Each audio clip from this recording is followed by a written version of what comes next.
With 4 million sounds, what will you create? Take the free trial today. Hey, we're here with Oz from Expert Sleepers. We usually see in person at Superbooth, but obviously things being as they are, we're doing it remotely. How you doing, Indeed Oz? so. You well? I'm well, thank you. Thanks for having me on the virtualness. From my office. So everybody finally gets to see where it is that I work. I should have put up a banner or something, but there is that. It's sort of behind the velvet rope. It sort of breaks the pretense, doesn't it? You can no longer pretend that you've got some sort of fabulous facility. Well, you may have a fabulous facility. Well, I can't tell from this.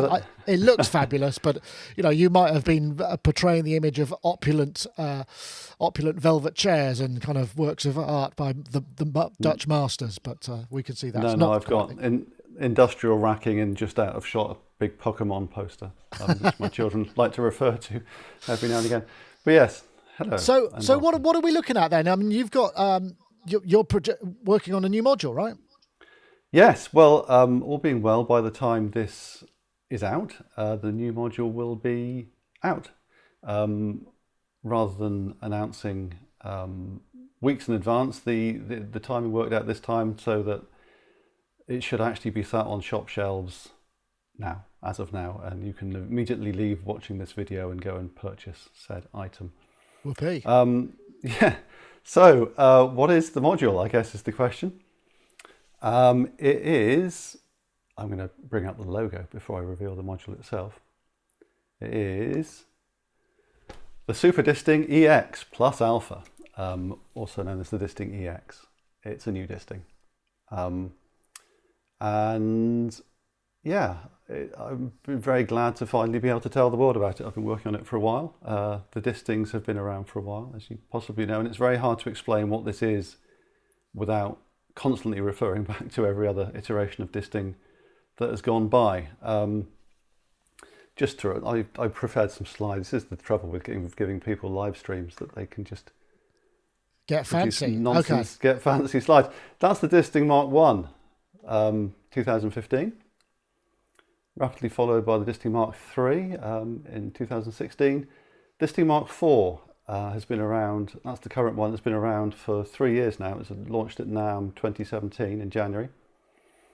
And it's been updated countless times since then and is now getting a bit full, and there's high time for a new module. So, big reveal, this is the new one. If I can remember what to press. There we go, Disting EX. Right, okay. Exactly. More. Two of everything. More. Well, it looks very much like two Distings next to each other, which is exactly the point. And if I just switch you to my actual... No, I'm going to leave that on the screen for a minute. So basically you've got... It's two Distings next to each other, but they share a single display. It's the same nice OLED that's on the FH2. They share the display, they share the microSD slot, and it can be used as two Distings, or it can be used as one ultra Super Disting. Super Disting EX Plus Alpha. Oh, indeed. So if I switch over to my modular camera, you'll actually see a real one. There's one I prepared earlier. Which is here, exactly.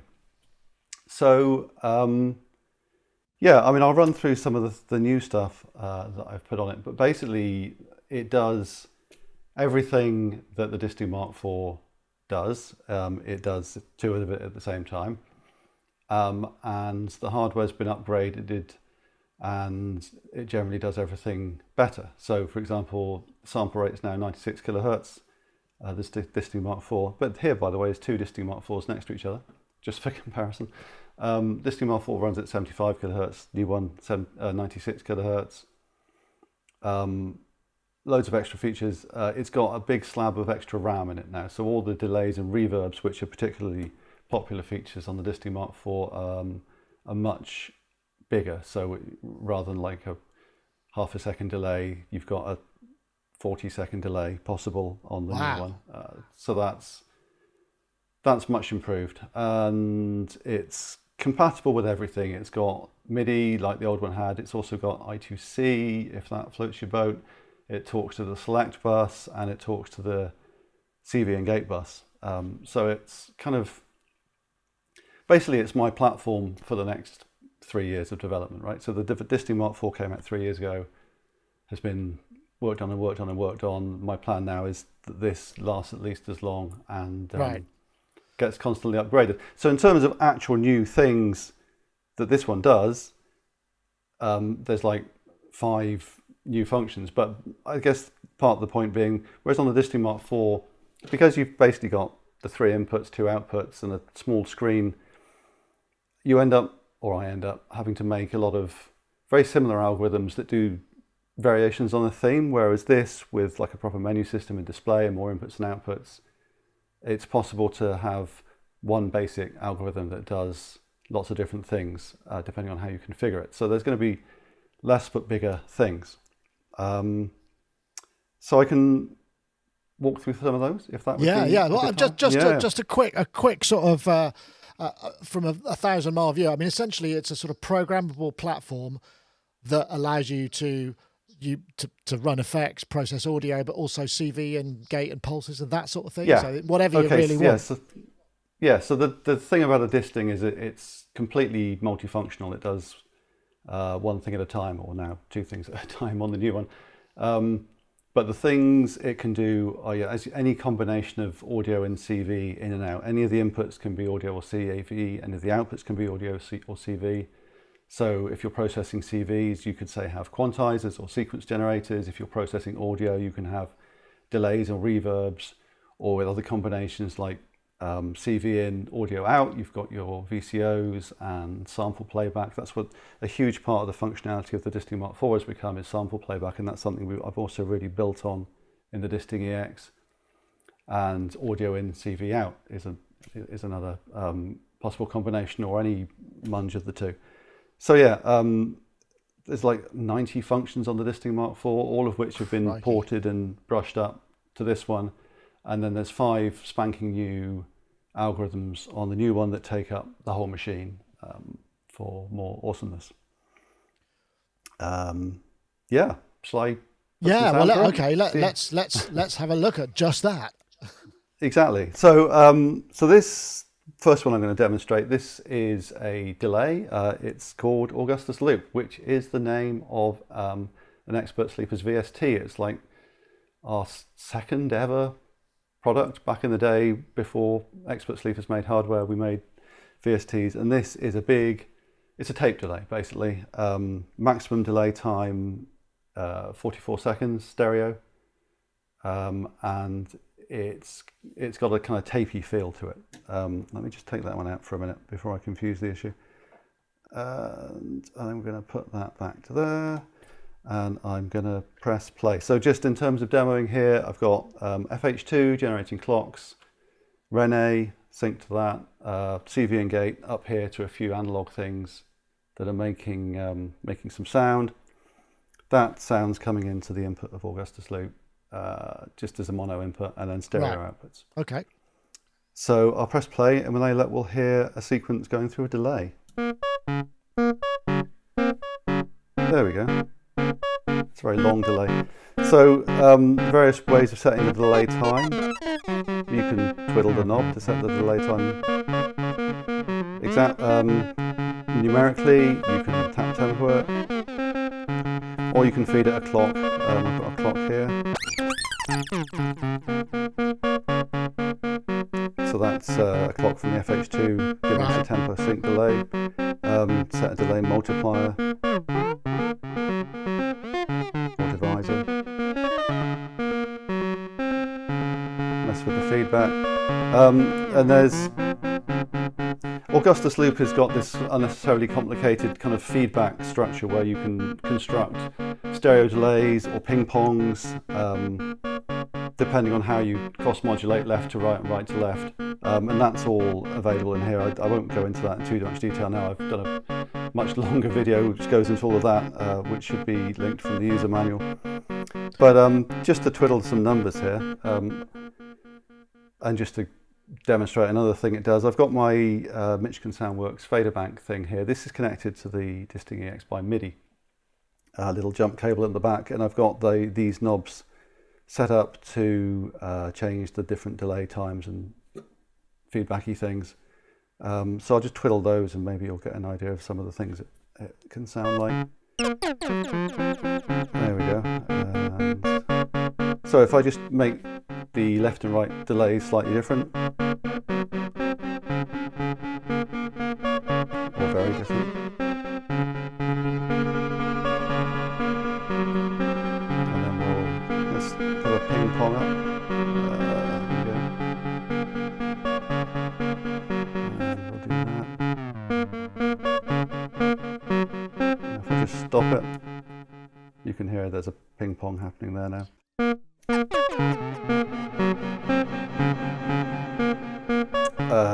Yeah. So, like I say, too many options to go into in a quick demo, but it's a tape-inspired delay. I guess one thing I will mention is that being a tape, you can change the tape speed and stop and start it. Yeah. Exactly. So if I stick a CV in here, this will just give me a constant CV I can wiggle.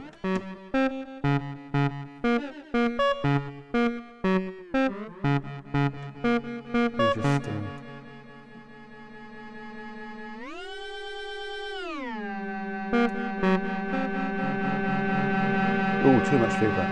There we go. Yeah, so you can modulate the tape speed. Yeah, so it's a tape. So you can stop the tape. At the moment we're just hearing the effect signals, so if I stop the tape, it stops and starts. Let me make that happen. Okay, so you've got kind of analog style behaviour, acceleration, deceleration, that sort of stuff.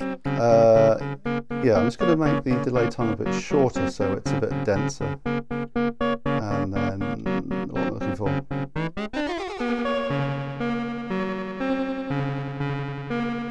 There we go. Stop. Ooh. Start. Or similarly reverse.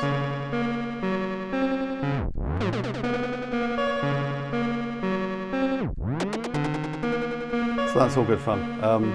That's particularly nice on if you put drums through it and then reverse the tape and it kind of goes backwardsy, which is nice.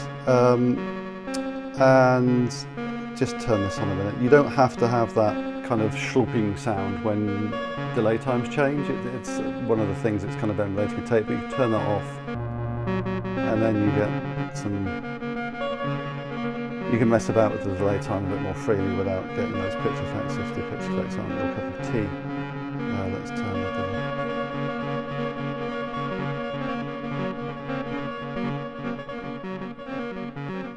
Yeah. So, I mean, it's hard to demo this to the best of its abilities when you've just got a little analog sequence going through it. I use the VST version of this a huge amount in my music, in which case I've got it set up as like an 8-second tape loop and feed kind of ambient washy sounds through it. Yeah, that sounds like a great use. Yeah, it particularly excels in that, but I'm not going to make you listen to 10 minutes of washy ambient sound right now because that's not what we're here for, but it does that particularly well. So yeah. That's one of the new algorithms. I mean, the tape delay on the Disting Mark IV is a popular choice, but that only gives you like a second of delay. Right. Whereas this gives you a lot more. lot more possibilities, a hugely longer delay, and with more possibilities to modulate and muck about with it. So that's that one. So what's the other greatest hits that we've got to offer from this Okay. chat? I've got two more things I want to give you a quick demo of, both of which are to do with the sample playback. Because like I say, the sample playback has been the real focus of my efforts on this development. The Disting Mark IV plays one or possibly two samples at a time. I've got versions on here which are 8-voice polyphonic. It now supports 24-bit, and as I say, it runs at 96 kilohertz. So it's much more powerful, and the triggering latency is right down as well. The trigger latency on this now is 700 microseconds. Wow! So drums are a distinct possibility. So drums are absolutely awesome, and not only is the latency very low, but the jitter is almost negligible. So yeah, I've been like, I don't know, you know what happens if you try and trigger 2 bass drums at the same time and they're not quite phasing right, and they kind of wobble about. You can trigger 2 bass drums on this and it's locked dead center of stereo if that's where you want it to be. It's great. But it'll take me a second to repatch that, so let me do that a minute. So presumably this is loading samples from the SD card, right? Micro SD card. Yeah, so sample playback is all SD based, and which means that there's essentially no limit to how long a sample can be. So it's streaming, disk streaming? Streaming off the card, yeah. So if you want all your samples to be an hour long, then that's fine. It'll just stream them. But they're presumably just their start point trigger, so you can't sort of pick them up halfway through. It's a you start it. Well, you can still run the Disting Mark IV algorithms that do that let you to jump about within the sample. The particular ones I'm going to show you on the new things don't do that, but there's no reason you can't start halfway through a sample on the algorithms that have a control for where the sample starts. Right, got you. Which some of the Disting Mark IV ones do. Let me just patch a few things in. So I'm going to do, what was it? Drum playback, yeah. So again, so it's going to be FH2 triggering, sending clocks. The clocks are going to be going into my little microstep here, which I think belongs in there. And I'm going to have 2 outputs of there, and it looks like I turned this off over lunch because my drum pattern has gone, but let's put it back like so. Is that how it works? I don't know, I can't remember. Let's see what happens when I press play and start plugging some drums in. So that should be a bass drum. Yeah, sounds okay. And you can assign the samples out to separate outputs as well for processing? Yeah, absolutely. At the moment, they're all being mixed into a stereo output pair, but so basically the way this algorithm works is it's got 6 inputs, and each of those can be a drum trigger or some other CV, but by default they're all drum triggers, and then each 6 voices can be assigned to the outputs either as pairs or individually. So you could, for example, have everything mixed to stereo apart from your kick drum, which you could take out on a separate output, or something like that. Let me keep plugging things in. So as well as these things, I've got some Disting Mark IVs here, which are being they're in Euclidean pattern mode, and this one. Where's that? What's that doing now? Okay. It's all the slickness of a booth demo, but from the comfort of your own home. Absolutely. No, I didn't mean to do that. Right. So have you just changed patches? No, I pressed the button to reset the thing. Let me get back to where I was. Where was I? It was that one.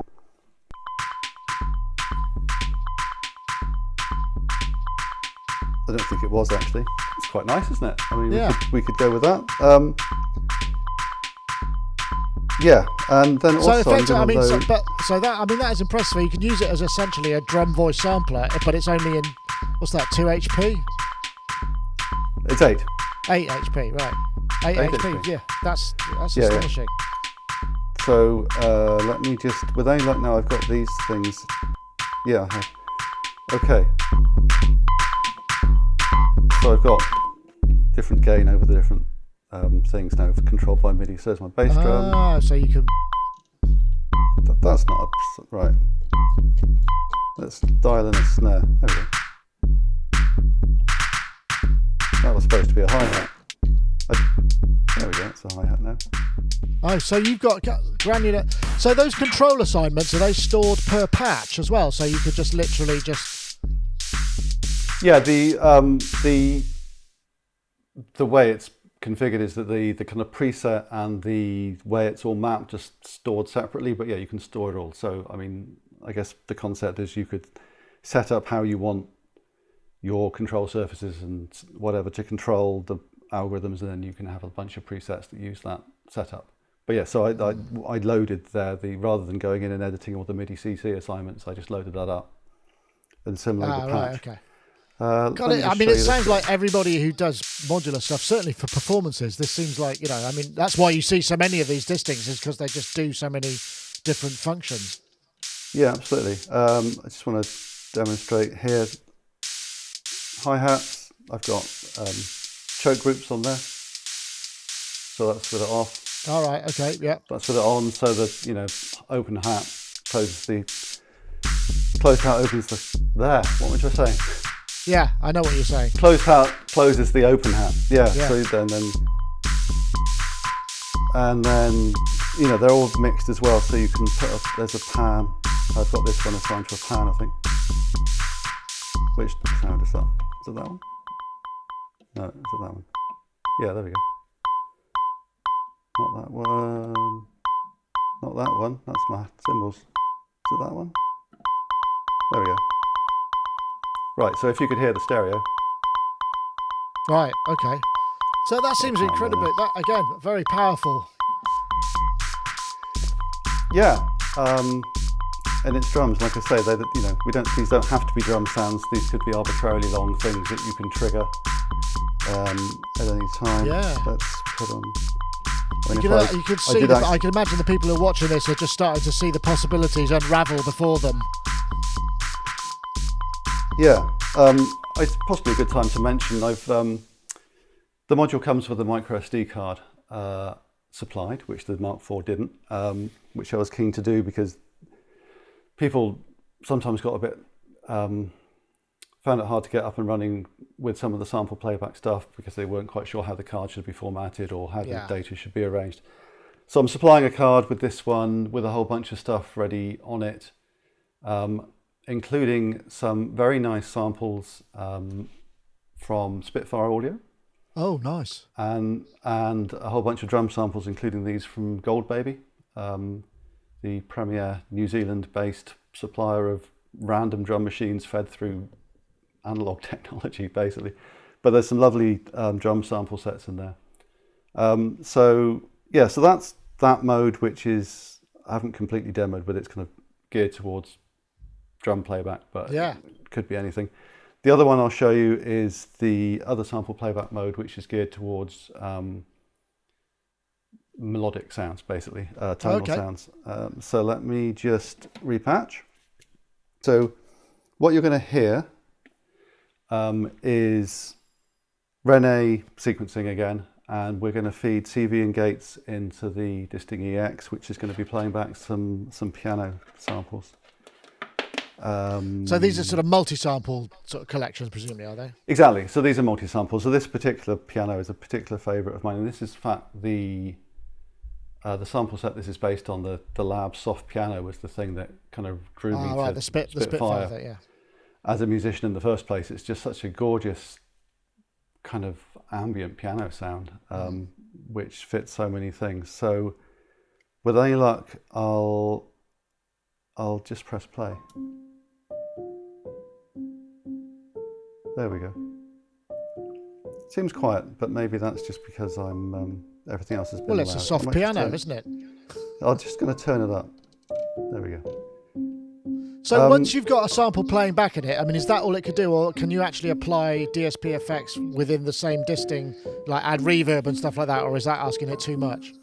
No, that's asking too much. But what you can do is more than just. I mean, that sounds like a single piano, right? But this is, as I say, this is 8-voice polyphonic. So if I just wind up the envelope time, because at the moment it's kind of decaying when the gate goes off. If I wind that up to infinite, which basically means play until the end of the sample, and just let you listen to that for a second. Wish you could hear the stereo because it's gorgeous. And then if I just let it decay out. Yeah. That's how long the samples are. They're still going. Like 10-second samples. Yeah. Yeah, there we go. And they're able to stream. So what does it do? Does it load the first bit into memory for a quick, and then it just comes back and gets it? Or I mean, how does that work? Yeah, basically. Yeah, it's kind of buffers the start of every sample in RAM, but the rest of it's just streaming. And like I say, it's polyphonic, so the notes can overlap, but it's also, if you want, you can have more than one CV gate input. And in fact, if you plug a MIDI thing into it, you can just plug a MIDI keyboard and play it from MIDI. How do you get the MIDI into that device? I mean, where's the connection for that? Is it there's a breakout. Okay. It's the same breakout that's used by the Disting Mark IV and the FH2 and the ES9. It's just a simple 5-pin DIN MIDI breakout. Right. But in the particular case of this module, it's got a header on the back, so there's just a cable running between the two. But it's just MIDI. So let me put some more CV gates in. So I'll basically turn that to 3, and then I'll connect some more channels from the Rene. So CV.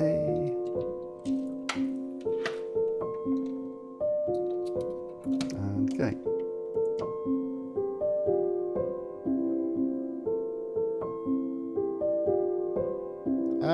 So you can have like rounds and additional. Oh, that's lovely. Yeah, well, so let's make the sequences different lengths, in fact. How do we do that on the Rene? I've only just learned to use the Rene. Right, I see what you need to stop there. Let's, since the Rene's got 3 outputs, let's use all 3.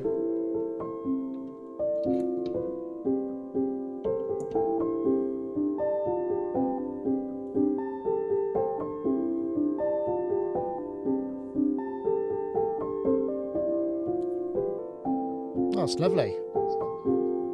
Yeah, so it's kind of tones of Betty Blue. But you get yeah, but you get the idea. It's 8 voice. Every sample stereo. They're as long as you like. They're streaming, and they're all sounding rather lovely. I can change for a few different sounds and see how they sound. I guess. Let's see what we've got up here.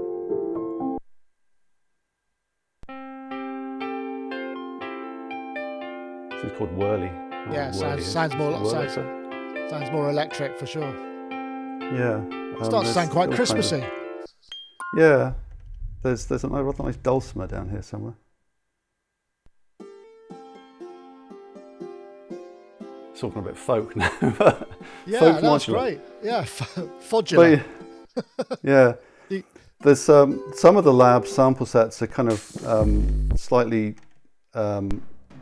It's kind of gone full circle because they're real instruments that have been put through a modular by Spitfire and then sampled into sample sets, which are now putting back into the modular and playing.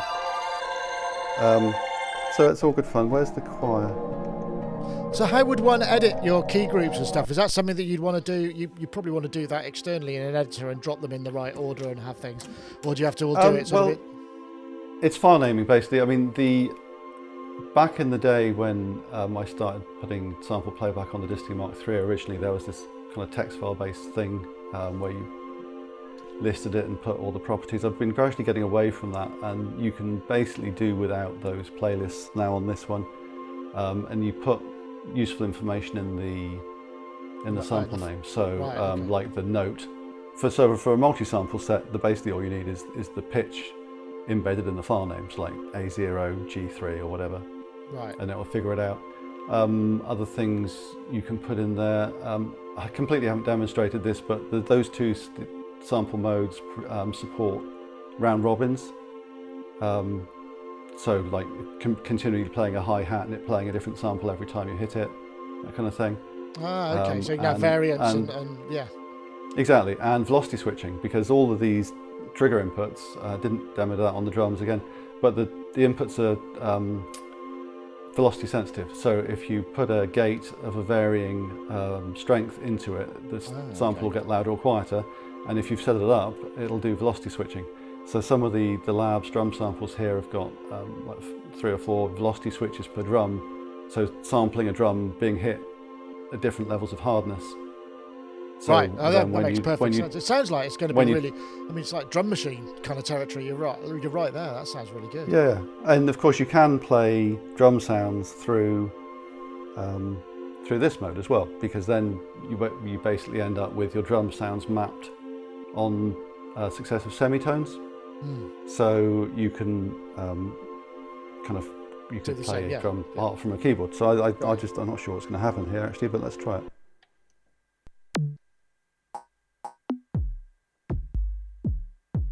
Okay, so this is now the multi-sample mode playing drums. Yeah. So basically, the pitch it's getting from Rene is choosing the drum whenever it's triggered. Yeah. That makes sense. So that can get quite interesting. I wonder what happens if I put a few more of those in. I've tried this recently. So, while you're patching that up, I mean, when so it's going to be ready in the shops, kind of roughly when people watch this video. That's the plan. What kind of price are we looking at for this? Have you got? For that, We're looking. I've got it in pounds. I haven't got it in other currencies. In pounds, $299, including that. Okay. So and what would two Mark IVs cost you? That would be significantly more, wouldn't it? I would guess. Two Mark IVs would cost you. Trivial maths evades me. They're 139 each, so that's 278. All right, so just a little bit more, but you get more. It's a little bit more, but you certainly get more. Even if all you use is the Disting Mark IV stuff, you get more in terms of, certainly into anything like a reverb or a delay, it's way more powerful. The sound quality is better because the sample rate's higher. And you've got the screen, which again, I completely haven't shown you how it looks running Disting Mark IVs on here. Right. Shall I show you quickly? Okay, well, we should. We're getting very fulsome here, but why not? We've got all the time in the world. Exactly. Everybody's got to, I mean, because that's one of the things that people find with the Disting Mark IV is you've got all this power, but you've got this 7x5 LED matrix to access it through. So if I just switch this, this may make a horrible noise when I do this, so bear with me. What am I doing? Right, there we go. There we go. And as predicted, so yeah. Oh, so you got that mode as well, right? You've got that mode, which looks like that, but this is kind of, this is the joke mode. You'd never use it like this because why would you basically well, it depends on how good. I guess it depends how good your eyesight is, because there's some fairly challenging font sizes on a screen that size, but that's fine. Exactly.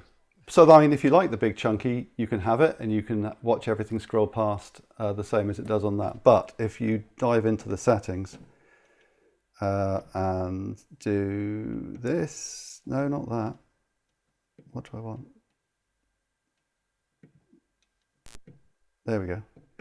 Right, basically, the default, again, this is a low res stream we've got, but basically you get the two settings multi-line side by side, and when you start changing stuff, it kind of zooms into a much bigger font while you're changing it, and then zooms back. Right.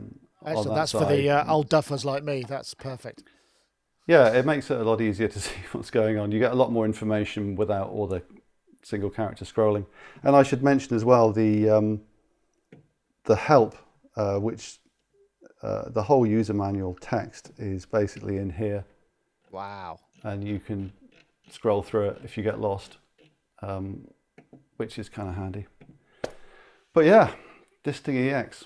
Available now. You're right. I've probably waffled on long enough. There's I've done some very long videos which should be linked from the user manual. The user manual is thorough as usual, and great. Enjoy. Thank you very much, Oz. That's awesome. So, well, thank you for coming on as well.